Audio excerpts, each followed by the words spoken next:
Breaking ఏపీకి సంబంధించి AP కల్తీ లిక్కర్ కేసులో మరొక బిగ్ ట్విస్ట్. ఇది జోగి రమేష్ చెబితేనే కల్తీ లిక్కర్ చేశాను అంటున్నాడు. ఈ కేసులో A1 జనార్దన్ 3 కోట్లు ఇచ్చి కల్తీ లిక్కర్ తయారు చేయమన్నారని జనార్దన్ చెప్తున్నాడు.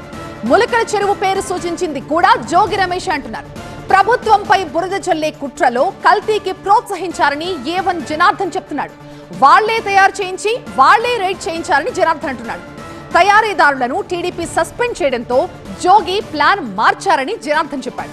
ఒక్క రోజు ముందే ఇబ్రహీంపట్నంకి సరుకు క్యాన్లు తెప్పించి మళ్లీ రైడ్ చేయించారని జనార్దన్ చెప్పారు. దీనిలో నా పాత్ర ప్రమేయం లేకుండానే జోగి రమేష్ గారి ఆధ్వర్యంలోనే నేను ఇంతకుముందు గవర్నమెంట్లో ఉన్నప్పుడు కూడా తెచ్చుకొని చేశాను సార్, బయట నుంచి తెచ్చుకొని. అదేవిధంగా గవర్నమెంట్ రాగానే అదంతా ఆగిపోయింది సార్. మళ్ళీ మొన్న టీడీపీ గవర్నమెంట్ రాగానే అన్నీ ఆగిపోయింది సార్. అసలు ఏం చేయడం లేకుండా బాగా స్ట్రిక్ట్ అయిపోయేటప్పటికి ఇక నేను కూడా ఆగిపోయాను సార్ మొత్తం. అని కొన్ని రకాల భయపెట్టి కొంచెం డబ్బు కాస్ట్ చూపి అన్ని రకాలుగా చేశారు సార్. నన్ను డిపార్ట్మెంట్కి అక్కడికి ఇన్ఫర్మేషన్ పాస్ చేసి అది రైడ్ చేయించారు సార్. ముల్కం చెరువులో రైడ్ చేయించి అది సరికంతా పట్టించి గవర్నమెంట్ మీద రివర్స్గా మాట్లాడి గవర్నమెంట్ ఇలా తప్పులు చేస్తుంది అని చెప్పి బాగా చేసి యాంటీ చేసిపోద్దాం ట్రై చేశారు.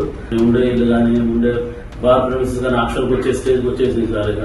ఇక నాకు తట్టుకోలేక ఆయన చెప్పింది తినేసి ఆయన ఆస్తి చూపించిన 3 కోట్లు నాకు ఇస్తారనుకున్నాను, ఎప్పుడైనా తీరుతారనుకొని నేను ఓకే అన్నాను సార్, చేసేదానికి ఓకే అన్నాను సార్.